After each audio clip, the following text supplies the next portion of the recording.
అనగా ఓ ఊళ్ళో ఓ బ్రాహ్మణుడు ఉంటున్నాడు. అతని తల్లి, పెళ్ళాం తల్లి కూడా అతని దగ్గరే ఉంటున్నారు. కాని అత్తకీ కోడలికీ ఒక్క నిమిషమేనా పడడంలేదు. ఓ రోజు బ్రాహ్మణింటికి రాగానే పెళ్ళాం, ఈవేళ మీ అమ్మగార్ని ఇంట్లోంచి బయటకు పంపెయ్యాలి. లేకపోతే నేను నూతిలో పడి చస్తాను అని అంది. పెళ్ళాం చచ్చిపోతుందేమో ఆ బ్రాహ్మడు. తన తల్లిని ఇంట్లోంచి వెళ్ళగొట్టడానికి ఒప్పుకున్నాడు. ఆ రాత్రి పెందరాడే భోజనం చేసేసి తల్లి దగ్గరకు వెళ్ళి, అమ్మా! చెల్లెలికి జబ్బుగా ఉందిట, నిన్ను వెంటనే రమ్మంది అన్నాడు. పదరా నాయనా! వెళ్ళి వద్దాం. నన్ను వెంటనే దిగబెట్టరా అంది తల్లి కూతురుమీద ప్రేమ కొద్దీని. ఆ రాత్రి తల్లిని తీసుకుని కొడుకు బయల్దేరాడు. మధ్య దారిలో ఓ చిన్న అడవి ఉంది. ఆ అడవిలోనికి వెళ్ళిన తర్వాత తల్లివి నడవమని తాను వెనకాల ఉండిపోయి ఆ బ్రాహ్మణుడు ఇంటికి వెళ్ళిపోయాడు. కొడుకు వస్తున్నాడు కాబోలు అనుకుంది తల్లి. కొంత దూరం వెళ్ళాక వెనక్కి తిరిగి చూస్తే కొడుకు లేడు. ఎంత పిలిచివా పలకలేదు. ఏడుస్తూ ఓ చెట్టు క్రింద కూర్చుంది. అక్కడకు కొంతసేపయాక వేసవి కాలం వచ్చి, అమ్మా నేను వేసవి కాలాన్ని మంచిదాన్నా కాదా అంది. అయ్యో!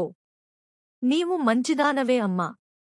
నీ కాలంలో హాయిగా ఎక్కడికేనా వెళ్ళవచ్చు. నీ కాలంలో పెళ్ళిళ్ళు పేరంటాళ్ళు జరుగుతాయి. మామిడిపళ్ళు, పనస పళ్ళు దొరుకుతాయి. నేను వర్షాకాలాన్ని. నేను మంచిదాన్నా కాదా అంది. అయ్యో! నీవు మంచిదానవమ్మా! నీవు లేకపోతే నీక్లేలేవు. వీరు లేకపోతే మేం బతకడం ఎలాగ? చెరువులు నిండుతాయి. నీవల్లే పంటలు పండుతాయి. నీవు మంచిదానవమ్మా! అంది తల్లి. వర్షాకాలం వెళ్ళిపోయింది. శీతకాలం వచ్చి, అమ్మా! నేను శీతకాలాన్ని. నేను మంచిదాన్నా కాదా అంది. అయ్యో! నీవు మంచిదాననమ్మా!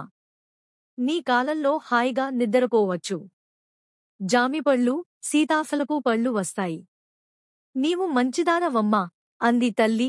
వెంటనే 3 కాలాలు ఒక్కమారు ప్రత్యక్షమై, నీవు మాటలాడితే మాణిక్యాలు రాల్తాయి, నవ్వితే నవరత్నాలు రాల్తాయి అని దీవించి ఆవిడ అడగకుండానే ఆవిడను తీసుకుని వెళ్లి కొడుకు ఇంటి దగ్గర దిగబెట్టాయి.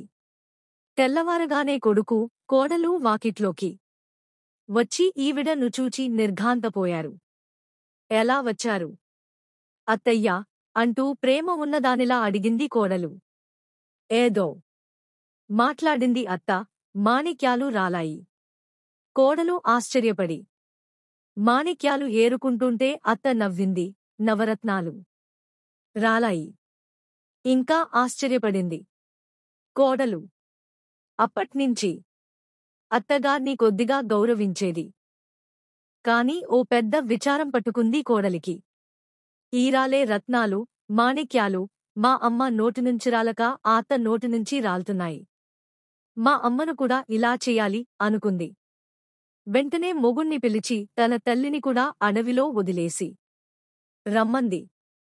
సరేనన్నాడు బ్రాహ్మడు. ఆ రాత్రి భోజనాలయాక అత్త, అల్లుడు అడవికి వెళ్లారు. తన తల్లివి వదిలేసిన చోటనే అత్తను వదిలి అల్లుడు ఇంటికి వెళ్ళాడు. అత్తగారు ఓ చెట్టు క్రింద కూర్చుంది. కొంతసేపయాక వేసవి కాలం వచ్చి, అమ్మా! నేను వేసవికాలాన్ని మంచిదాన్నేనా అంది. అనగానే, చాల్లే, నీ మంచి చెప్పక్కర్లేదు, వెధవ మంచి. ఎండలు తెగ కాస్తాయి. ఈ చెవిగాడుపు ఆ చెవికి కొడుతుంది. మంచినీళ్ళేనా దొరకవు. వెధవకాలం పో అంది. వేసవికాలం వెళ్ళిపోయింది. వర్షాకాలం వచ్చి, అమ్మా! నేను మంచి దాన్నేనా అంది. ఛీ వెధవకాలం.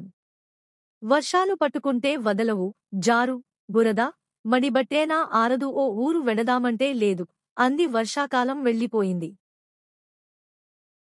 శీతకాలం వచ్చి, నేను మంచిదాన్నేనా అంది. ఛీ ముండామంచి నీమంచే చెప్పాలి.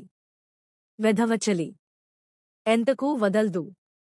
ఇట్టే పొద్దు పొడుస్తుంది, మాయమవుతుంది. ఎంతకీ తెల్లారదు. పో పో అంది అత్త. వెంటనే 3 కాలాలు ప్రత్యక్షమై అత్తనో గాడిదను చేసేసి కూతురు గుమ్మంలో వదిలిపెట్టి, నీవు మాట్లాడితే నోట పురుగులు రాల్తాయి అని వెళ్ళిపోయాయి.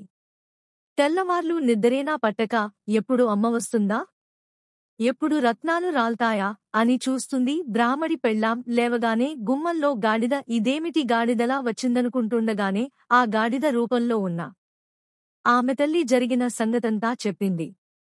అలా చెబుతూంటే నోటంట పురుగులు రాల్తున్నాయి. తన అసూయ వల్ల ఇలా అయిందని దుఃఖించింది ఇల్లాలు. జరిగిన సంగతి అత్తగార్ని అడిగి తెలుసుకుంది కోడలు. మా అమ్మ నోరు మంచిది కాదు అని ఏడ్చింది. పాపం, అంచేత కష్టంగా ఉన్నా ఏకాలాన్ని తిట్టకూడదని మొన్న వర్షాలతో మా నాన్న చెప్పాడు. నేను మీకు చెప్పాను, ఎప్పుడూ ఏకాలాన్ని తిట్టకండేం అన్నయ్యలు, అక్కయ్యలు.